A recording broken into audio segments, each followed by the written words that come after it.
Now, in recent years, Russia has been expanding its influence in Africa, surpassing other external actors in the region. Its engagements range from strengthening ties in North Africa to extending its reach in the Central African Republic and the Sahel, as well as reviving Cold War connections in Southern Africa. On the program today, we will be looking at Russia's quest for influence in Africa. There are details for you in this package. Presence of foreign powers in Africa is a historic phenomenon, from the slave trade of the past to colonialism and its continuity in neo-colonialism. Africa has never been left without some foreign participation. From the European Union to the United States and China, the quest for Africa is an obvious battle. The continent has become a ground for proxy wars of world powers. What Africa benefits from this isn't crystal clear, and what it loses may seem more glaring. The latest entrant of these world powers is Russia, fast gaining ground across the continent, where it has pitched tents in Burkina Faso and also Mali. According to various sources, Russia, through private security arrangements, is inching even closer to becoming the continent's new lover. Although security has been the focus, international relations experts say that Russia may soon demand for greater control, like its peers in Europe and America. The focus on secure the continent is how well will Russia secure Africa. With the EU and the US lurking, what are the risks and rewards? What are the advantages of having Russia in Africa? What does this mean to the future of security on the continent? With concerns about salient issues like resource control and the continent still battling many terrorist forces across its length, how can Africa manage a rising force after years of dependency? Now, joining me on the program live today to unpack all of this, I have Lova Rinel. She's a researcher at the Foundation for Strategic Research. She joins us live from the French capital, Paris. As I have Leonard Mbule Nzige, security analyst. He joins us live from Cape Town in South Africa. And Dr. Lassane Ouattaraga, research fellow at the Center for Democracy and Development, joins us from Nigeria's capital, Abuja. And later on, during the course of the program, the second half, I will be joined by Dr. Christina Cotero, assistant professor at Political Science, University of Utah in America. A warm welcome to you all, and thanks for joining me on Secure the Continent. Now, I'd like to start with Lova in Paris. Lova, what are the key drivers of Russia's increasing involvement in Africa, and how do they relate to Russia's broader strategic objectives and foreign policy agenda? For inviting me in your emission. First, I want just to be more accurate. We are talking about Africa, but in reality, we are talking about some countries in Africa. Even me, as an African, making the confusion between the continent and countries, we will give not the right point to the people who are watching our show. So first, we have to be accurate. Now we are talking about more French-speaking area where Wagner is implemented. Now we are talking about South Africa, Madagascar, Mali, Burkina Faso now. And through Wagner, they are trying to increase their influence and through, military agreements. It's exactly how Russia now get in connection closer with the president in Africa. Okay, interesting. Take that. I'd like to bring in Leonard from South Africa. This is not the first time that Russia will be establishing diplomatic relations with African countries. We remember what happened pre-independence and all of that. But how different is this current entreaties by Russia? How is it different from previous diplomatic thrust? Can a coherent strategy be discerned behind this recent push? Very much for having me on air.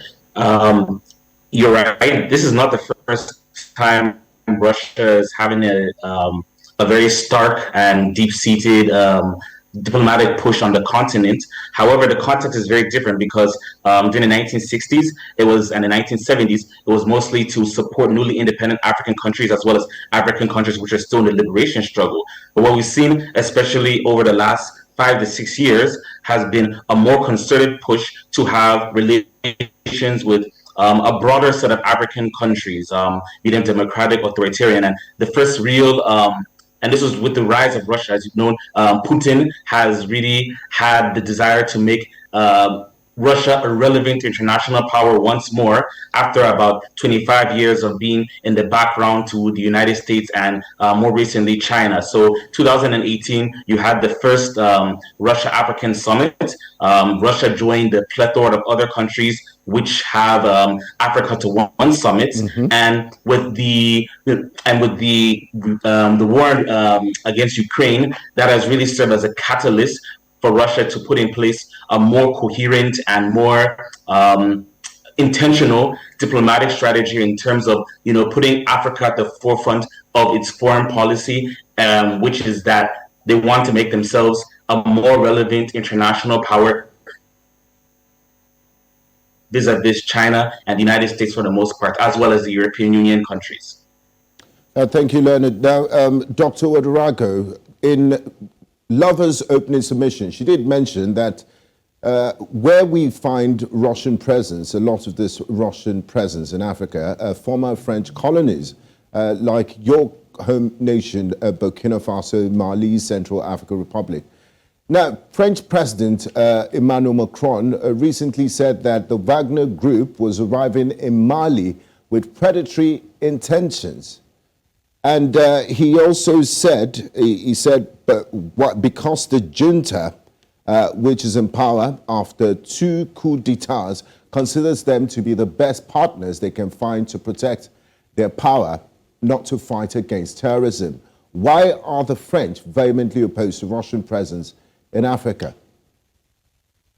Well, what I would like to say here from onset is to say this clearly, that Russia does not offer any compelling alternative, any compelling political or ideological model of governance that may interest Africans or West Africans in the majority.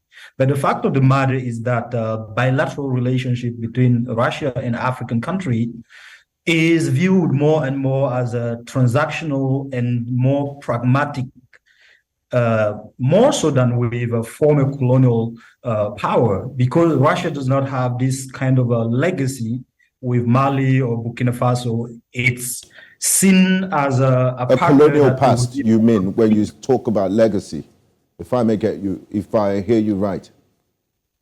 Right, because all of these countries were formerly colonized by France. So people on the ground in these countries do see Russia as a more pragmatic partner who will bring clear outcomes. At the same time, he will not be pushing a particular agenda like democracy or Russian bilateral relation between you as a nation and Russia does not come with this conditionality. This is like the wider perception that people have about collaborating with Russia, as a matter of fact. So, but when you look at the data and you realize that Russian direct foreign investment in Africa globally is actually very, very small. It's just a tiny 1% of the total direct foreign investment in Africa. But while Russia has historically maintained this limited presence in West Africa, its influence in the region has been relatively modest compared to other powers such as France, the UK, the United States. But Russia is making more efforts now to expand that influence primarily through economic, secondly through diplomatic relations, but also through military channels. My colleague was talking about the Wagner group that is in Mali and also in the Central African Republic. You have to also consider the context in which Russia is moving in. These countries are at war for the past 6 7 or 8 years, these countries are at war against fundamentalist terrorism. And in this war, they do not have the right support that they're seeking, or at least they do not see, or they do not feel that they have the right support from the traditional allies. Hence, the return toward Russia. So, and I would say Russia is using this as an opportunity to extend its influence in the region. If not, Russia doesn't seek to tie any relation with a country that is not really at war. Like when you take Mali and Burkina Faso, for example, prior to the war in these two countries, of course, Mali did have a better relation with Russia, but it was not acted on. So it's more of a pragmatic give and take. They're there for a mission. And thank you very much for that background, Dr. Ouedraogo. I'd like to bring in Lova here. Lova, a poll in Bamako last October found that 90%, that's a huge number, 90% of residents had a favorable opinion of Russia, and 79% had a favorable opinion of the Wagner Group, compared to just 8% who had a favorable opinion of France. Now, this poll was conducted by Malian statistician Sidiki Guino. He polled 1,144 people. Now, French President Emmanuel Macron in the recent past accused Russia of feeding disinformation to further its predatory project in Africa, where France has had military setbacks and they've pulled out of Mali and Burkina Faso now. So would you say the polls are skewed largely in favor of Russia because of the alleged disinformation campaign by Russia? And why is there growing French anti-French sentiment in places like Burkina Faso and Mali? First, I think that, as you say, Burkina Faso and Mali are ex-colony of France, not of Germany or United States. We are talking of French African area. And we are talking about a country who lives every day terrorist attack. So I think that the first explanation why we can say that in Mali there is like, a French bashing or Francophobia feeling, is because a question of disappointment. Malian people are just disappointed about France support. They just remember 10 years ago when François Hollande sent his army because Mali asked for help. People just was out in the street of Bamako and saying, "How thanks France. I heard that the first name we gave to the children was François." Yes, that means that it was a question of disappointment. And I won't say because I follow how Barkhane was, but fighting against terrorism was complicated. They success in a way, but they fail in other way. And I think that France don't have to be more focused about Russia or Wagner, but France has to be focused on why Mali and Burkina Faso have been disappointing. To be honest, I think the mistake will be if President Macron will be focused on Wagner, because in reality, Africa is a field of competition. USA, Turkey, China, India. It's not only a question of competition because between France and Russia. And I think that France has to say first, what does France want with Africa, mainly with Mali and Burkina Faso? And from this moment, they can make a strategy to counter Wagner and Russia influence.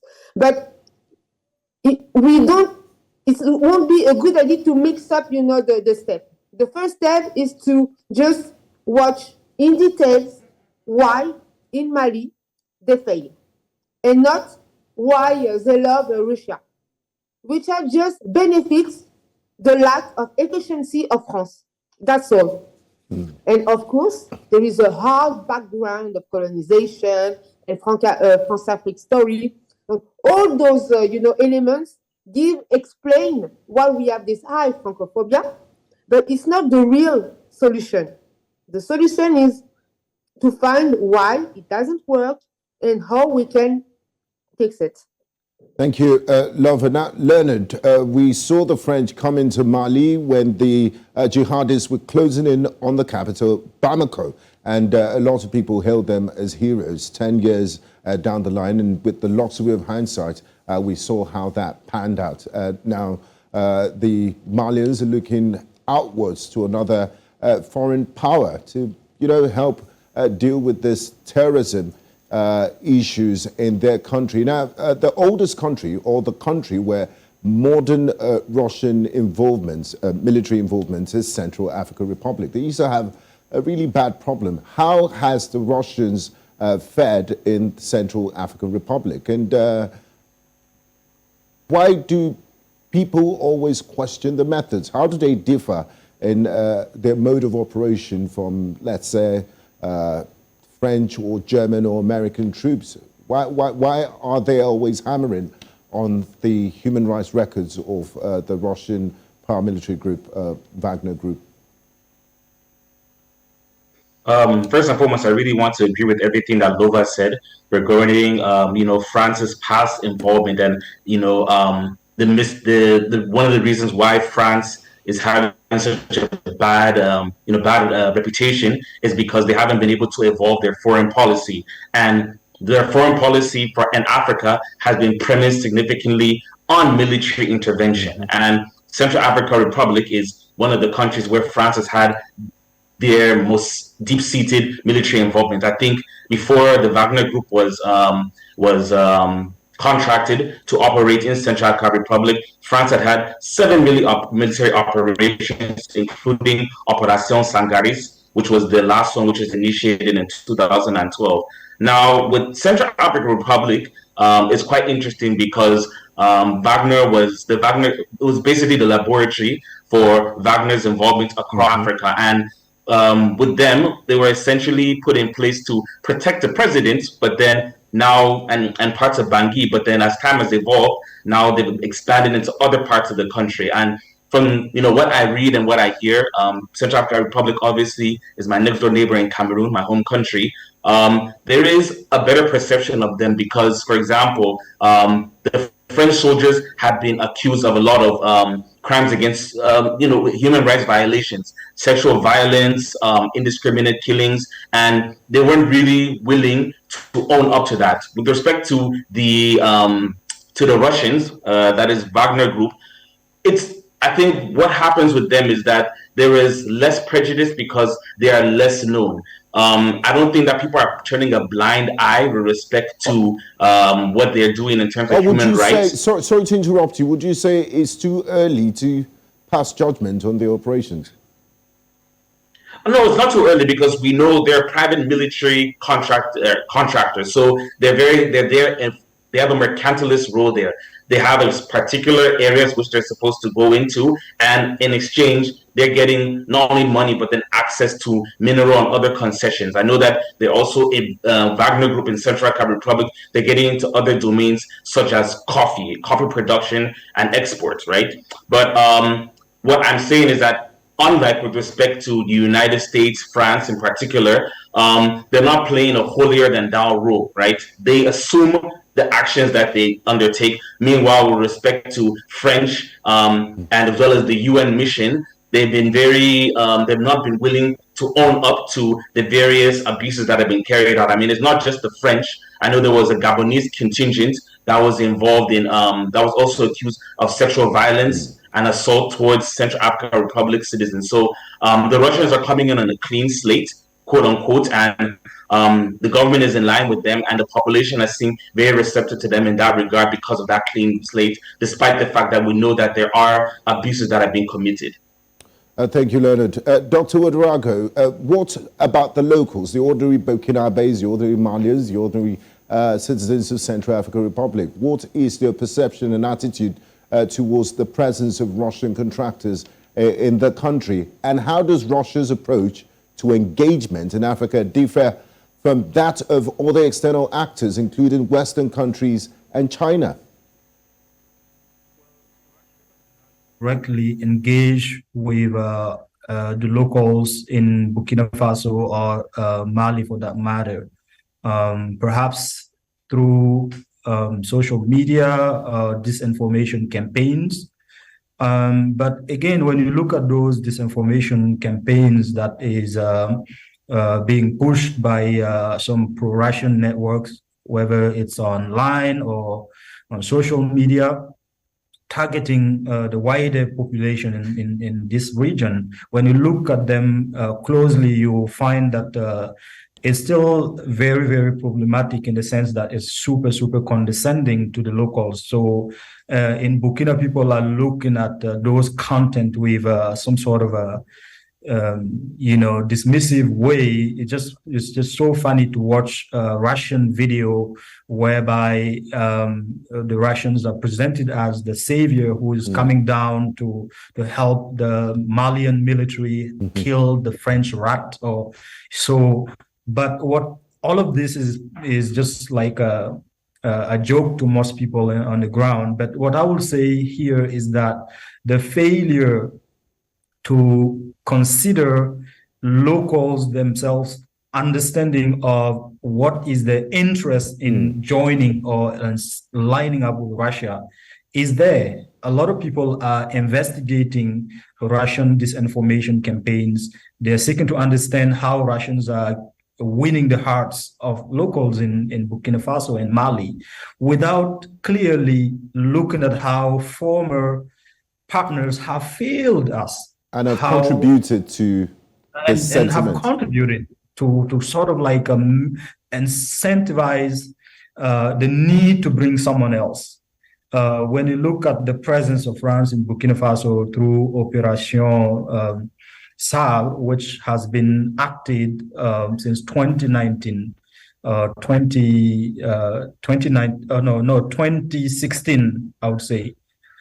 It has been there, but even elected leaders were reluctant to ask for France to deploy its military because there's a history. There's a historical baggage whereby locals do not trust French military being deployed on the ground. So it's not that France did not necessarily want to be on the ground fighting, but at times they were not even asked to do that. And there's a lot of reasons why, despite the presence of the French military, the security situation has further deteriorated at the point where trust between France and the locals has completely disintegrated. So much that people not only do they believe that France is not useful in the fight against the terrorism, but they also believe that France might actually be aiding and helping the jihadists. So things got that bad that, people would even think that. But let me bring in Lova at this point, Dr. Odorago. You did mention interest. Now, I want to ask Lova about this potential interest. What is in it? And I know these countries are independent countries. They have the agency to decide who they want to partner with and who they decide to do business with. So what are some of the potential risks and opportunities associated with Russia's intervention in Africa for both Russia itself and for African countries that have decided to contract the Wagner Group and engage with the Russians? What is in it for Russia, and what can these African countries, what do they stand to benefit from this relationship? Accurate. Until now, from now, we have different reports from, MINUSMA that just points what Wagner with the farmers do in Mali. We are talking about killing people. I think we are talking about security, integrity, and how Wagner, through Russia through Wagner, will help Mali in its whole, fight for security. My question is, when you have evidences showing that Wagner killed Malian people, and in one hand, and in the other hand, you say that we have terrorists My question is, where is, the terrorists, and where is, the mercenaries? Because in the reality, people in Mali live in the fear. There is, since 2 months, I just count maybe 5 attacks of one hand terrorists, and the other hand were killed from Wagner. It's complicated. So France can do anything with it. It's a question of responsibility, as you just you said. Mali, the junta, decided just to make an agreement with Russia and choose Wagner as partner. It's a good thing for them. It's okay. Now the time of responsibility, accountability, just to understand and shows up how efficient was the partnership with Russia was. And my question is, unfortunately, Malian will be the victim. Okay. Hello, Lova, are you still there? I think we lost connection with her. I guess it's a fine place to go on a break. I would like to say thank you to Lova for being a part of this conversation. And when we return in the second half, we will have Cristina Cotera, Assistant Professor of Political Science at the University of Utah in the US, join us for this conversation. Thank you very much. We will be right back after this break for the second half. News Central TV, Africa's #1 storyteller, has come with the best of both worlds. With a combination of news app and live TV, we ensure that you keep track of the latest headlines, breaking news, and in-depth analysis from professional journalists from around the continent. Download the News Central TV app on Android and iOS and get started today. Don't forget to follow us on News Central's social media platforms. News Central, Africa First. Thank you for staying with us. We have been discussing Russia's quest for influence in Africa, and we still have with us Leonard Mbulenzige, security analyst from Cape Town, who joins us live from Cape Town in South Africa, and Dr. Lassane Ouedraogo, a research fellow at the Center for Democracy and Development in Abuja, Nigeria. And we will be joined by Dr. Cristina Cotera, Assistant Professor of Political Science at University of Utah in the United States. Now, I'd like to pick up from where we left off. Now, Dr. Ouedraogo, Lova, before we went on the break, was talking about, human rights abuses in Mali committed by members of the Wagner Group. Now, what steps can African countries and other external actors take to ensure that Russia's engagement in Africa aligns with shared goals and values around democracy, human rights, and good governance? With the continent is to not specifically work with Africans as Africa, but Russia engages with African countries individually. And in so doing, it's difficult for an individual African country to hold Russian accountable. But at the same time, I don't want us to be reducing Africa, Russia, in a relation through the lenses of Wagner alone. Most of the conversation around Russia-Africa bilateral relations or multilateral relationship tend to be reduced through the lenses of Wagner. And I think that is a little bit problematic and a discourse that we should also downplay sometimes.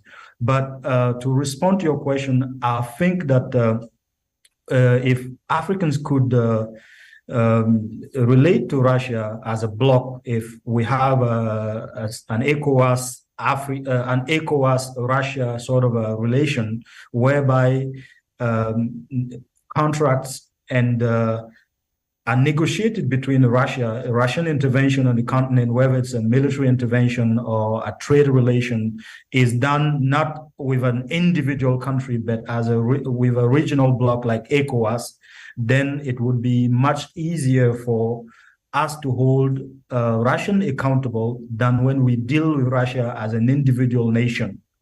Of course, Mali has the right to enter into any bilateral negotiation with any country if things would work for Mali. Burkina Faso has the right to do the same. But when we come together as a regional bloc, to go toward Russia, the way we are interacting with the European Union, or the way we are interacting with the United States.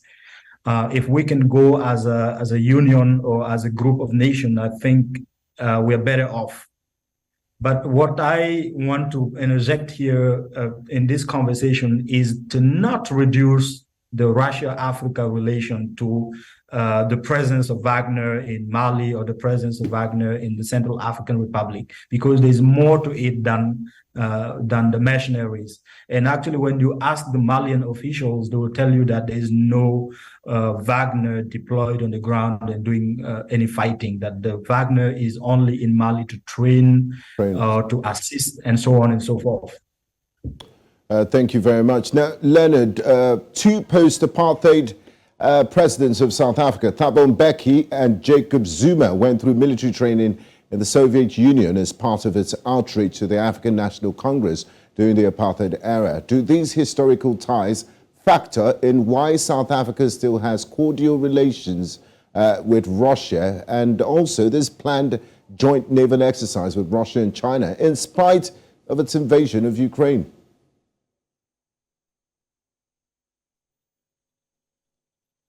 Can you hear me? Because my yes, I can hear you now. Off. I can hear you now, Leonard. Go ahead, please. Okay. Yeah. So in South Africa in particular, and in Southern Africa in general, there's a generally positive outlook with respect to Russian relations. Russia was, as you noted, very supportive of the various liberation movements, being in South Africa, in Mozambique, Angola. In Zimbabwe, they have very strong economic interests, especially in the mining sector. And when Sergei Lavrov came, Dr. Naledi Pandor, the Minister of Foreign Affairs in South Africa, she spoke to the fact that African countries should be allowed to exert agency with respect to whom they establish diplomatic relations with, because it seems that the impression is that Western powers tell African countries to do one thing, meanwhile they do another. For example, you have a scenario like the United States sells weapons to authoritarian regimes in Egypt and Saudi Arabia, but then at the same time, they don't want African countries to deal with Russia with respect to building up their defense and security capacity, as well as engaging in economic cooperation. So, South Africa is different because now they're an economic power, and they're also the most prominent diplomatic power on the African continent. But nevertheless, I think that not only with respect to South Africa, but then to other African countries, in their foreign policy, they're exerting more and more agency. South Africa is part of the BRICS initiative, so even in that regard, their relations with Russia differ significantly with other African countries. Otherwise, you have other African countries, for example, like Zimbabwe, which have very strong economic relations with them. They will relate with them in another way. So African countries in this regard, they're just exerting their agency, because in the same way that they want to treat with Russia, they say, okay, but we can also do that with Turkey. We've been able to do that with, the European Union countries, as well as China and United States for generations upon generations. So this shouldn't be anything different. And as a result, you have with the naval exercises, even though there's been uproar on the international stage, on the domestic front, besides the Democratic Alliance, the second biggest, the biggest opposition party, there hasn't been much of an outcry. And even on the ground, amongst the South African populace, there has been more or less support for just establishing and building relations with Russia, especially not only from within the ANC, but also the Economic Freedom Fighters Opposition Party. Thank you, Leonard. I'd like to bring in Dr. Christina Kotero, Assistant Professor of Political Science at the University of Utah. Thank you very much for joining us, Dr. Kotero. Thank you for having me. Now, for too long, the West has overlooked and misunderstood Africa, a continent that by 2050 will be home to 1 in 4 of the world's people. But Africa's problems are Western by design. You could go back to the Berlin Conference, to policies of Bretton Woods institutions. So President Macron described the Russians as opportunists. So what is Russia doing differently And why does it seem to be winning the hearts and minds of Africans? Is it just pure opportunism? Yeah, so there's a couple different things depending on which context you're looking at.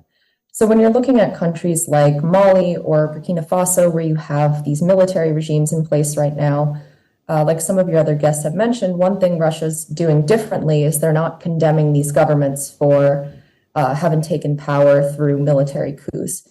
So one thing Russia's doing differently that's appealing for those particular governments is not putting pressure on them in, related to elections, right? So they make an appealing alternative in that regard. So Russia is taking advantage of that situation. They're also supplying, one thing that's also different is that Russia is the largest exporter right now to Africa of weapons. So Russia is supplying a lot of these countries with weapons that are, willing to make available to them, that are not being made available to them by some of these other Western partners, while these countries are under military governments, right? So those are two major drivers, right? Russia can't offer some of the other economic investment ties that, the US, France, or China can offer, but they can offer these military exports. Okay, thank you, Dr. Kotero. Now, I'd like to bring in Dr. Ouedraogo. Banda Modise, South Africa's defense minister, said the Countering Malign Russian Activities in Africa Act, which seems to sanction any African businesses or people doing business with Russia, should be rejected by African countries. She said, we cannot be bullied because we are a growing economy. We have national interests, we have regional interests. We must make sure we stand our ground where it counts. What do you make of a statement? I think opposition leaders across Africa are also using this Russian presence as an opportunity to pitch a discourse that will be appealing to the West. Or else, people on the continent doing business with Russia understand the reasons why they're doing business with Russia. And the Russians' investment in Africa is still very, very small, very, very low. My colleague here was talking about how weapons, Russia is selling weapons to Africa, but when you look at the data, you actually realize that Russia's share of global weapons export to Africa is a mere 14%. Of course, Russia is targeting some individual countries, like Nigeria, for that matter, Mali and Burkina Faso become some of the top nations that are importing weapons from Russia. But to limit the potential that is there for Africans to do business with Russia on the ground that Russia is not adopting a certain mechanism, or Russia is not providing a certain pressure on African businesses or government to follow certain democratic principles, could also be a form of meddling if we have to follow a democratic sort of principle. And that is not to say that we should open, Africa is an open market, everyone can come in and do what they want.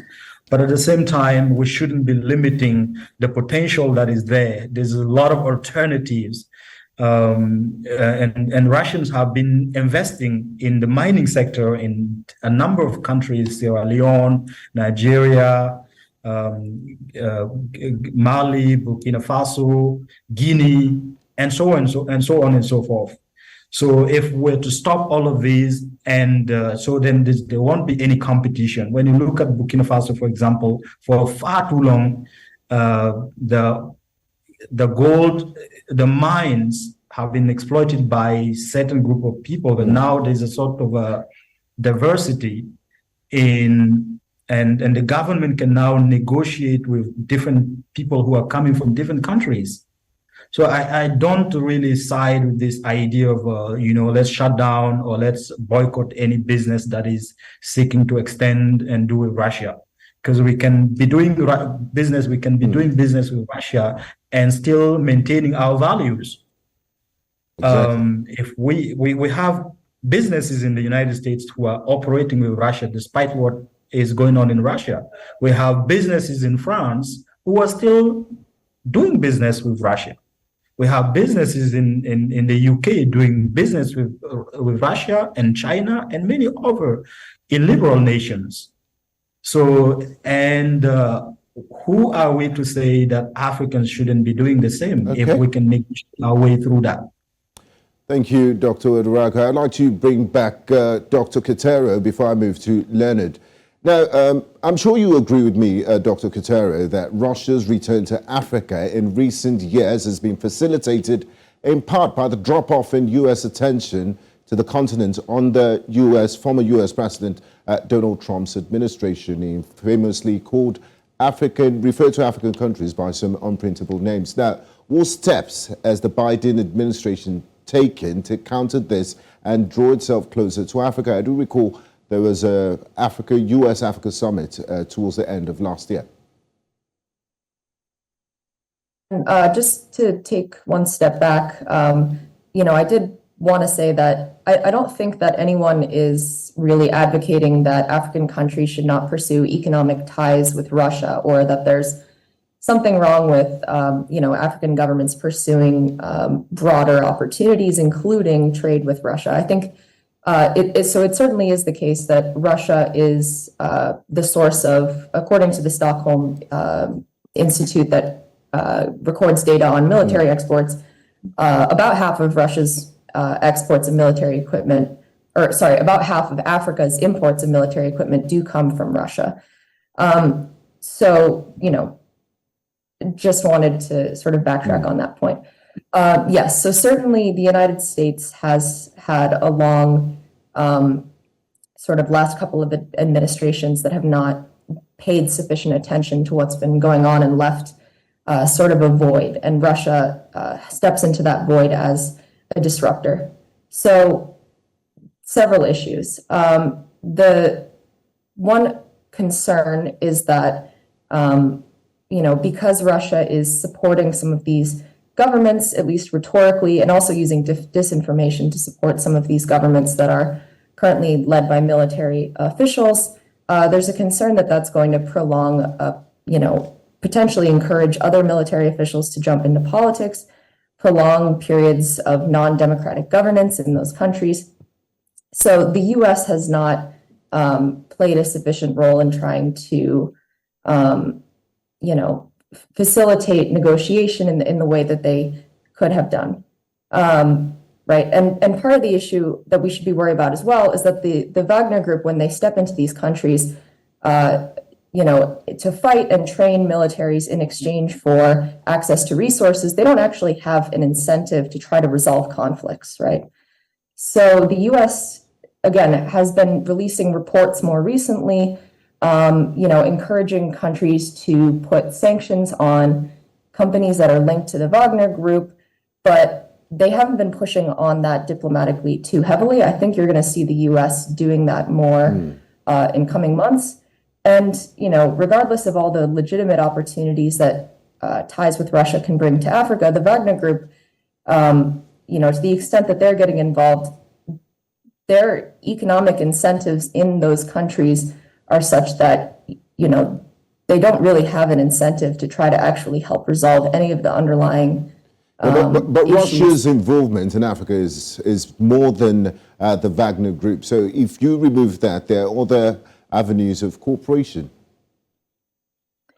Yes. So, Russia doesn't have a ton of economic investment ties in Africa. Like I mentioned previously, part of what Russia is hoping to gain out of some of the relationships it's establishing with these African governments is, first of all, to demonstrate that Russia does still have allies and to push back on this narrative from the US and other European countries who sort of want to try to build a coalition united against Russia because of Russia's invasion of Ukraine. So Russia's trying to show that this is actually just, the West against Russia rather than, a larger coalition, and that African countries are, still partners of Russia. Thank you, So- Dr. Kotero. Now, Leonard, I would like you to answer in less than a minute, if you can, because we'll fast run out of time. Russian, French, American leaders are crisscrossing Africa to win support for their positions and the war in Ukraine, waging what some say is the most intense competition for influence on the continent since the Cold War. Africa seems to be the new beautiful bride. How can Africans make this renewed attention beneficial to its people? First and foremost, African leaders need to listen. They need to look at the needs of their countries. They need to listen to their populations and pursue engagements which help not only to bolster their regimes, but then above all, tend to the needs of the countries. I mean, right now in South Africa, we have rolling blackouts. You and I spoke about it yesterday because we might not have me to be on air right now. So, when you're looking at these various issues that plague these countries, be it security, be it energy access, be it, overall economic cooperation, these are the issues which they should be looking at to leverage more support from these countries. Because what has happened in the past is that all of these, major powers, they come in, they take what they want, and then African countries are left with nothing. And in many instances, it creates a lot of problems. I mean, look at the French. The Wagner model is not something new, wherein they're coming in and, they're providing security in exchange for resources. The French Accord de Défense, the defense accords, that was the basis of it, whereby France is providing this blanket of support for these many discredited regimes in return for access to different economic opportunities, minerals, and so on and so forth. So now African leaders need to be able to engage on a more genuine level with these countries so that the countries can do better and can, not repeat the mistakes of the past. Thank you very much, Leonard. I'd like to say thank you to everyone who's been a part of today's program. Lova, Rinel, Leonard Mbule Nzige, Dr. Lesson Wadarago, and of course, Dr. Christina Kotero. Thank you very much for your time and contribution to the program. I appreciate your insights. Maintaining a security balance between Russia and Western partners while prioritizing African interests requires African countries to take certain steps. Firstly, they should develop a comprehensive security strategy in consultation with all stakeholders, including Russia and Western partners. Secondly, they should maintain strong diplomatic relations with both sides to advocate for African interests. And thirdly, African countries should avoid over-reliance on any partner, promote regional integration, and invest in building their own security capacity. Finally, they should pursue multilateral solutions to security challenges through regional and international organizations such as the African Union and the United Nations. Thank you very much for being a part of the program. Remember to stay safe all the time. I'm Gbenga Aborowa. See you next time on Secure the Continent. Bye-bye.